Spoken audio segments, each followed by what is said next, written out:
ఎన్నికలు జరుగుతున్నాయి జరుగుతున్నాయి కనుక పార్టీ ఎన్నికలు జరిగినా సరే అధ్యక్ష ఎన్నికలు అయితే ఈ గందరగోళం ఉండదు నేను అనుకుంటున్నాను.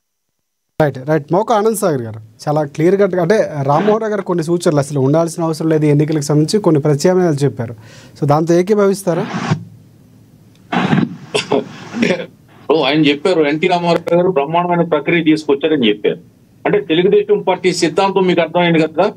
ఎన్నికల విధానాన్ని నమ్ముకుని ఎన్నికల సిస్టమ్ ని ఊపిరిగా భావించే party Telugu Desam party.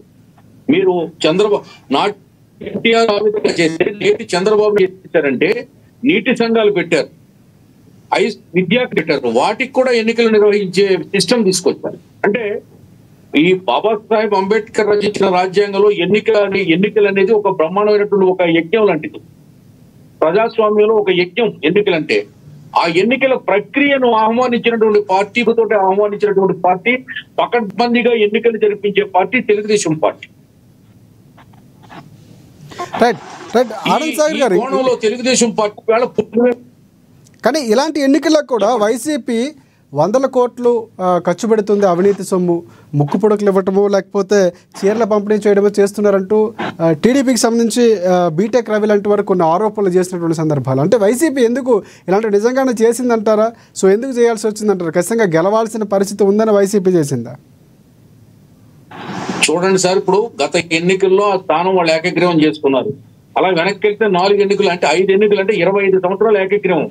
First time మేము ఎన్నికలు పెట్టాం, మేము ప్రభుత్వం మేము ఉన్నాం. ఇప్పుడు ఎన్నికలు పెట్టింది మేము, ఎన్నికలు తెచ్చింది మేము, అక్కడ ఎన్నికలు జరపాలని భావించేది మేము. కాబట్టి దొడ్డిదారులో డబ్బు పంచో, ముక్కు పుడకలు పంచో, లేకపోతే ఏదో బంగారం పంచి వెండి పంచి చేయాలి, ఈ ఓట్లు కొనాల్సిన అవసరం మాకు లేదు. మాకు అక్కడ ఎన్నికలు ప్రశాంతంగా జరగాలి. ప్రతి ఓటరు వెళ్ళి తన ఓటుకోవాలి. తద్వారా మాకు రిజల్ట్ వస్తుంది. ప్రజలు మా ప్రభుత్వానికి మద్దతు తెలుపుతున్నారు. మొన్న కడపలో 7 సీట్లు నెగ్గాం. గడప మాది మేము మాట తిప్పం, వైనాట్ 175 సింగిల్ గా వస్తాం, సిద్ధం అని మీసాలు దువ్వినటువంటి వ్యక్తులు ఆ జిల్లాలో వాళ్ళ ఉనికి నిలబెట్టుకోలేక ఈవేళ ఉనికి కోల్పోతుంటే గగ్గోలు పెడుతున్నారు. తెలుగుదేశం పార్టీ అధికార దుర్వినియోగం చేస్తుంది, పోలీసులతో కుంపక్కయింది, డబ్బు పంచుతుంది. ఏమన్నా నేను పేదవాడా ఈ పార్టీ? ఆయన ఏం చేయట్లేదు, ఆయన డబ్బు పంచడా? దొరికారు చూడండి, ఎన్ని చోట్ల డబ్బు పంచుతూ దొరికారు వైసీపీ నాయకులు. ఒకసారి చూడండి. రైట్, ఎన్ని కేసులు వాళ్ళ మీద బుక్ అయ్యాయో, ఎన్ని చోట్ల వాళ్ళు డబ్బులు పెట్టి పారిపోయారో ఒక్కసారి చూడండి. ఎన్నికల విధానం వ్యతిరేకించే పార్టీ వైసీపీ పార్టీ, ప్రజాస్వామ్యాన్ని వ్యతిరేకించే పార్టీ వైసీపీ పార్టీ, రాజ్యాంగాన్ని వ్యతిరేకించే పార్టీ వైసీపీ పార్టీ. అందుకే అక్కడ నిరంకుశత్వంతో పరిపాలిస్తున్నారు. ఇప్పటికీ చెప్పులు తీసి నడవాలంట, వాళ్ళ ముందు చెప్పులు తీసి వాళ్ళ ఇళ్లలోకి వెళ్ళాలంట, చేతులు కట్టుకుని నిలబడాలంట. ఎన్నాళ్ళండి ఈ సంఖ్యలు? కానీ ఆనంద్ సాగర్ గారు ఒకటి అంటే కొన్ని విజువల్స్ కూడా బయటకు వచ్చాయి. కొంతమంది పోలీసులు కాళ్ళు పట్టుకొని ఓటు వేయనియండి, మమ్మల్ని ఓటు వేసే హక్కును కల్పించాలని వేడుకున్నటువంటి సందర్భాలు ఉన్నాయని వైసీపీ ఆరోపిస్తుంది. కొన్ని వీడియోలు కూడా రిలీజ్ చేసింది, సోషల్ మీడియాలో కూడా కొన్ని ఛానల్లో వచ్చినటువంటి సందర్భాలు ఉన్నాయి. కానీ ఎందుకు అలాంటి పోలీసులు అలాంటి పరిస్థితి? అంటే ఓట్లు వేయడానికి కూడా అడుక్కోవాలా అన్నటువంటి వైసీపీ నేతలు ఆరోపణలపై ఏం చెప్తారు మీరు? అదండి, అవి దొంగోట్లు ఎన్ని పట్టుకున్నారు చూడండి. ఎక్కడెక్కడి నుంచో తీసుకొచ్చి మెడ్రాస్ నుంచి, నెల్లూరు నుంచి, ఆ చిత్తూరు నుంచి, పొంగనూరు నుంచి, ఆ పెద్దిరెడ్డి ఇలాకా నుంచి తెచ్చారు. బస్సుల మీద తెచ్చి లాడ్జీల్లో పెట్టారు, చుట్టాల ఇళ్లలో పెట్టారు, పొలాల్లో పెట్టారు.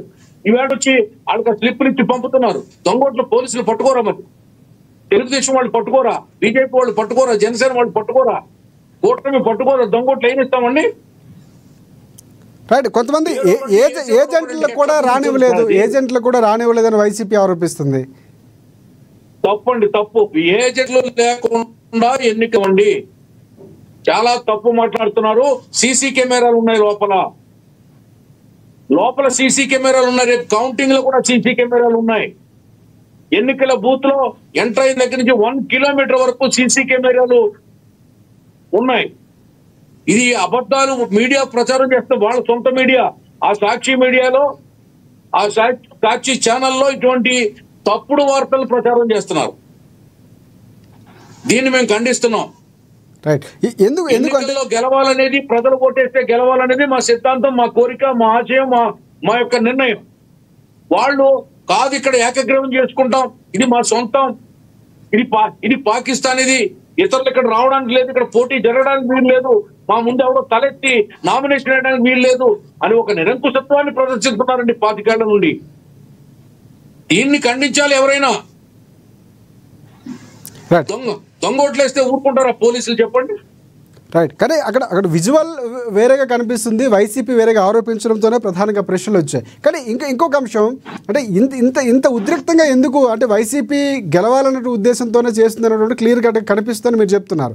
కానీ అక్కడ ఓవరాల్గా చూసుకుంటే పోలింగ్ నమోదైన శాతం కూడా భారీ స్థాయిలో ఒక రకంగా అయింది. ఇందాక రామ్మోహన్ గారు మాట్లాడుతూ కూడా పులివెందు లాంటి ప్రాంతాల్లో 74% అది ఇందాక 4 గంటల వరకు ఉన్నటువంటి సమాచారం ప్రకారం. అంటే ఈ పర్సంటేజ్ అనేది టీడీపీ పార్టీ లేకపోతే పోలింగ్ వ్యవస్థ, పోలీసులు సక్రమంగా నడిపించడం వల్ల జరిగిందంటారా? అదొక్కటి చాలు కదండి, అదే కదా పెద్ద ఎవిడెన్స్, అదే కదా. 25 ఏళ్ల నుండి ఓటు వేయడానికి నోచుకోనటువంటి ఓటరు ఎలక్షన్ ని పండగలాగా స్వీకరించి ఆనందంగా వెళ్ళి ఓటేశారు, ఉత్సాహంగా వెళ్ళి ఓటేశారు, కుప్పలుగా వెళ్ళి ఓటేశారు, క్యూలో నిలబడి ఓటేశారు, వేలాదిగా ఓటు వేశారు. ఎందుకంటే పాపం